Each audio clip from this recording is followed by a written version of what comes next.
ამ შვენიერ საბუდარას ერთი წუთი კი მელა შემოჩვეულა. დროს იქნათებდა თუ არა, რომელიმე მადისამძიმე ბარიას ის გამოგავდა და წეში გააცუცულებდა. ამჯერად იმ ქურბაცაცამ პრუფი დიდულად გაიკაცა. ამ ამბის გამო საგონებელში ჩავარდა აისო.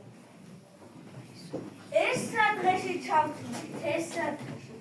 რამე თუ არ მოიფიქრეთ, გაწყვიტავს მთელ საქართველოს. შევებრძოლოთ? როგორ? აქ ჭკუაა საჭირო. ჭკუა. ხო. ხერხი შობია ღონესა. მართალი ხარ. მოიცით აქეთ. მე? აბა მე ხო არ წავალ. დიახ.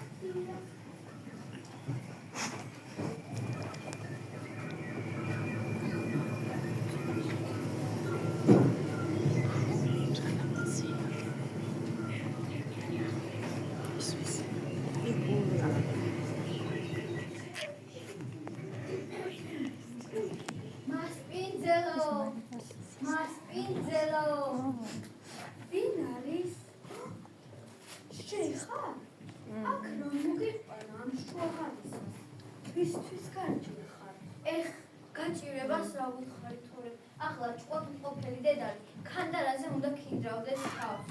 ძღვენი მოვართეთ მელავ ბატონო. ძღვენი? მერე და ისთვის? საქართველოს უნდა დაეხსნა. საქართველოს უნდა დავეხსნა? კვერცხს არ მოგაკლებ, იჯექი სახში, გამოჩეკე, გაზარდე, დაფრთხილე და მიირთვი რამდენიც გინდა. ძაღლების სხვა საცდება და ორღობებში წალიწალიც. ცალტვინაც არ ყოფილთა კაკა. ასე კარგია. კვერცხები კი ცოტა. ჯერ ეს სიგმარე, დანარჩენი მერე იყოს.